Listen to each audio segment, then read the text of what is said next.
Me chamo Búlia e sou arquiteta e pesquisadora do Grupo de Pesquisa Arquitetura no Gás, vinculado à Universidade Federal de Campina Grande, na Paraíba, Nordeste do Brasil.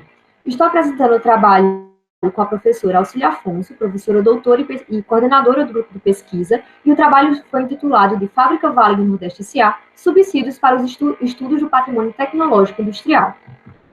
Falando um pouco mais sobre o objeto, que são especificamente os elementos construtivos do pavilhão principal da fábrica, desse conjunto fabril, trata de investigar acerca da tectônica desse objeto, acerca dos elementos construtivos significativos.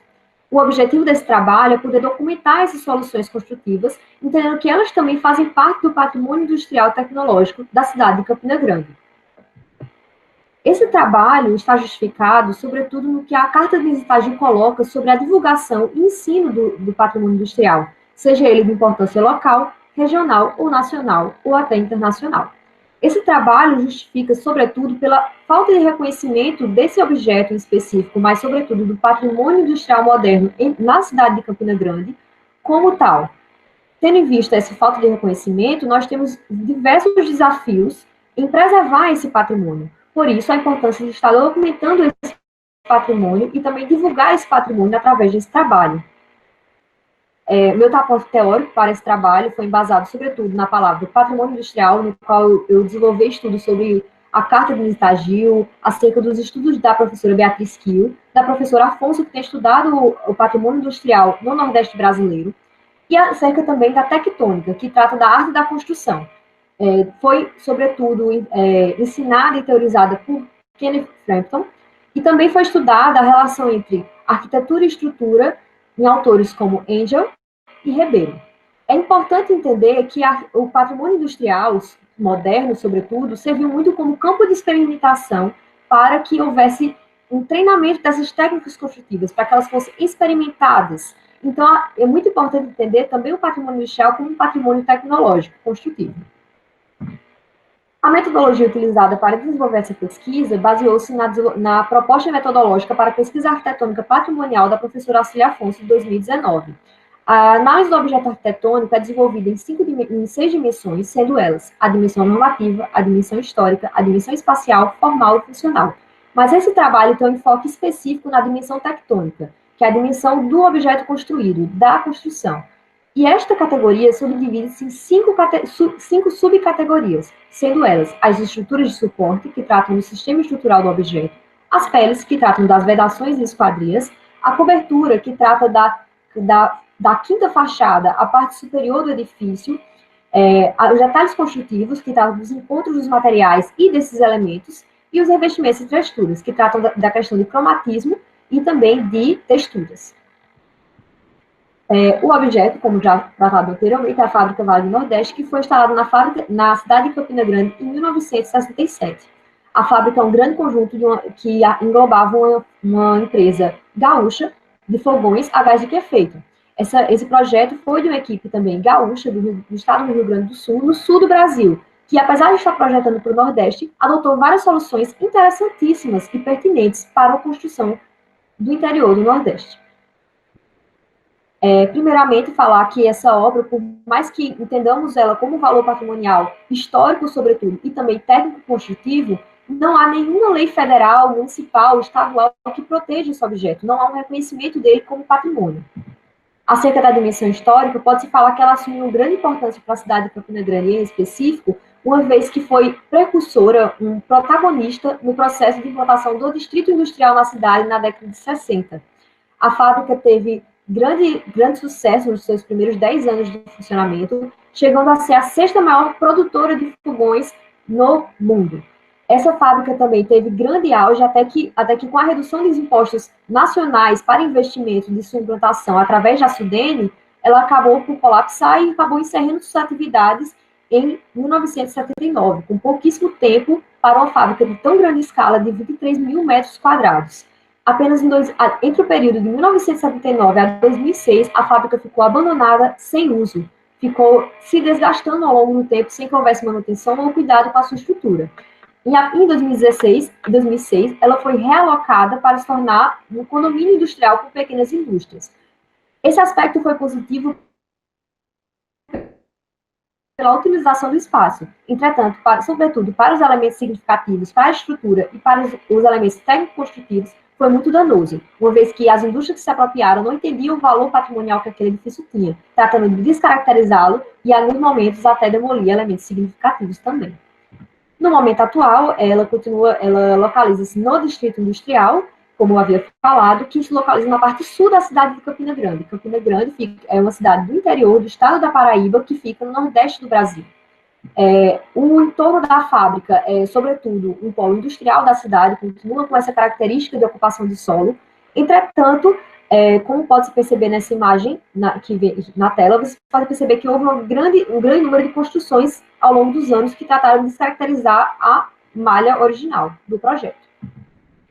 Tratando da dimensão espacial interna, o conjunto como um todo abrigava 7 volumes interligados, que tratavam de assumir diversos usos. Entretanto, esse trabalho vai analisar a dimensão tectônica do pavilhão principal, onde estava a linha de produção dos fogões que eram produzidos pela Vale. Pode-se observar nesse prédio que ele segue um padrão linear e amplo, como é muito comum no patrimônio industrial, e também assume também que ele tem as passagens muito bem delimitadas, os fluxos são muito bem organizados. É um prédio que trata de ter volumes e planos muito bem definidos. Tratando da dimensão funcional, que trata a ideia de comparar o uso original com o uso na atualidade, pode-se perceber que, por conta da mudança de uso continuou sendo um uso industrial, mas por indústrias menores, tiveram que ser realizadas diversas adaptações na estrutura, que trataram de danificar o edifício ao longo do tempo. Tratando-se da formalidade do objeto, analisa-se, como eu havia falado, que ele é um volume de característica arquitetônica moderno e brutalista, uma vez que toda a arquitetura trata de evidenciar a verdade construtiva, a estrutura é aparente, em concreto, e também pode-se analisar como fica muito claro, a modulação do projeto. O projeto é um projeto modulado, que segue também medidas muito, muito regulares e que tratam de dinamizar as fachadas e o volume como um todo com mudanças de materiais nessas vedações entre as estruturas.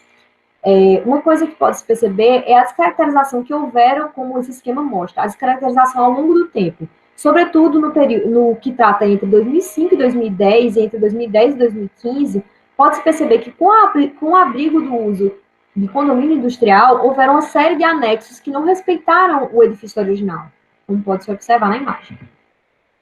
Tratando um pouco mais especificamente da tectônica desse objeto, tratando mais dele como patrimônio tecnológico industrial, pode-se perceber que ele tem estrutura em concreto armado, como trata-se tabela, e que com modulação regular. Quanto à estrutura de suporte, como eu havia falado, são elementos pré-fabricados que são organizados em malhas regulares de 10 metros por 10 metros, compostas por um total de 145 módulos, que se dividem em 8 tipologias. Esses módulos são subdivididos em 2 categorias. Os módulos de 1, 3, 4 e 7 são do sistema de estrutural de viga contínua. Os de números 2, 5, 6 e 8 são de sistema de porte particular. É perceptível que esse objeto tem uma estrutura sistemática e tectônica, ou seja, a estrutura é visível na forma do objeto. Analisando um pouco mais sobre as peles, que têm um grande valor significativo para esse objeto, nós podemos analisar que os planos de vedação obedecem uma regularidade na estrutura, ou seja, o módulo relatado no tópico anterior, de 10 por 10, também rege as medidas desses elementos que vedam, como os cobogós, que assumem grande importância nesse projeto e também chamam a nossa atenção a acessibilidade do escritório do Rio Grande do Sul, com um clima totalmente diferente, ter a acessibilidade de entender que um clima comum no interior do Nordeste brasileiro necessita de ventilação cruzada. Tratando-se da cobertura, ela também assume grande importância na formalidade do objeto, visto que ela é muito extensa e repetitiva, mas, sobretudo, por conta dessas tesouras de concreto que seguem esse desenho regular e se repetem ao longo de todo o conjunto. Elas se repetem de 10 em 10 metros e têm uma inclinação de 30%. Tratando-se dos detalhes construtivos mais especificamente, é interessante analisar que, tratando-se de elementos pré-fabricados em concreto, que estavam começando a ganhar espaço na construção civil local na década de 60, pode-se observar que os desenhos construtivos, os detalhes construtivos desse projeto assumem uma diferença do que era feito normalmente. Então, eles têm um diferencial em desenho e em detalhe construtivo. Tratando-se dos revestimentos e texturas, são empregadas pouquíssimas escolhas de materiais, basicamente o tijolo aparente, o concreto e o ferro nas esquadrias. Mesmo assim, há uma ideia, como no patrimônio industrial, de estandardizar a produção, ou seja, tornar ela mecanizada, do mesmo modo com os módulos e com os materiais construtivos. Pode-se concluir no todo que, por mais que entendamos a importância desse patrimônio, por mais que nós entendamos a beleza que há nele e também a importância da tecnologia construtiva nesses detalhes construtivos, nesses objetos tectônicos, como os cobogós, como as tesouras de concreto, isso não é reconhecido socialmente, não é reconhecido pelos órgãos patrimoniais, e como a história tratou de fechar essas fábricas, economicamente a situação foi desfavorável e elas não continuaram em uso, muitas dessas estruturas estão abandonadas, estão descaracterizadas, e nos sobra muito pouco além das paredes naquele espaço, nos sobra muito pouco de memória. Então, a importância, essa descaracterização, esse descaso com esse patrimônio, traz mais uma vez a importância de aprofundar as investigações nesses documentos históricos para resgatar essas soluções, documentar essas soluções, para que um dia, se possível, sejam inventariadas e protegidas por órgãos patrimoniais, e também esperamos contribuir com futuros trabalhos que procuram desenvolver elementos de pré-fabricação, elementos modulares, elementos que possam ser repetidos, entender a qualidade projetual que há nesses objetos.